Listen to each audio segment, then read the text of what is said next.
السلام عليكم متابعينا الأوفياء. في هذا المقطع إن شاء الله سنشاهد وإياكم أهم ما جاء في النزال الذي جمع بين المقاتل المغربي يونس بن علي وخصمه التايلاندي فاهليكيت الذي لعب في بلاده وأمام جماهيره. فلنشاهد جميعا ماذا وقع في هذا النزال، لكن قبل كل هذا لا تنسوا الاشتراك في القناة وتفعيل زر الجرس ليصلكم كل جديد. But of course, you can't really put that pressure on Yunus Ben Ali. No, you because can't. he's a Muslim. He's from Morocco. And he's from Morocco, of course. فنشوف جميعا ماذا جاء في هذا النزال. يونس بن علي هو صاحب السروال الأسود.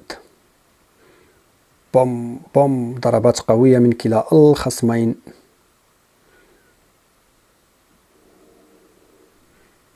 يلا يونس. واو، مقاتل تايلاندي يعني تايق في راسو كما تقولوا. نشوفوا الجولة الثانية.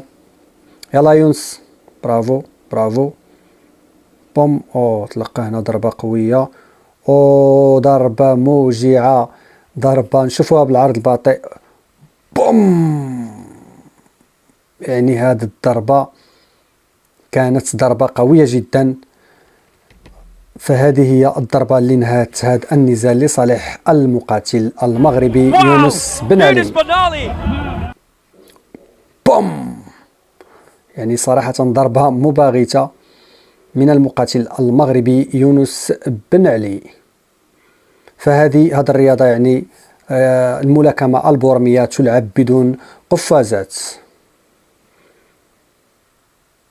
شوف الطريقة ديال الفرحة ديال يونس، يعني كانت غريبة جدا.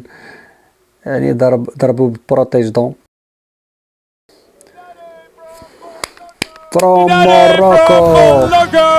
إذا بهذه الطريقة فاز هذا المقاتل الرائع يونس بن علي، اللي كنوجه له التحية من القناة ديالنا فري فايت عربية. وأكيد أننا دائما كنتواصلوا معه، يعني إنسان خلوق وعنده يعني روح رياضية كبيرة كما شفتوا بعد ما انهى النزال، يعني مشى واسى الخصم ديالو.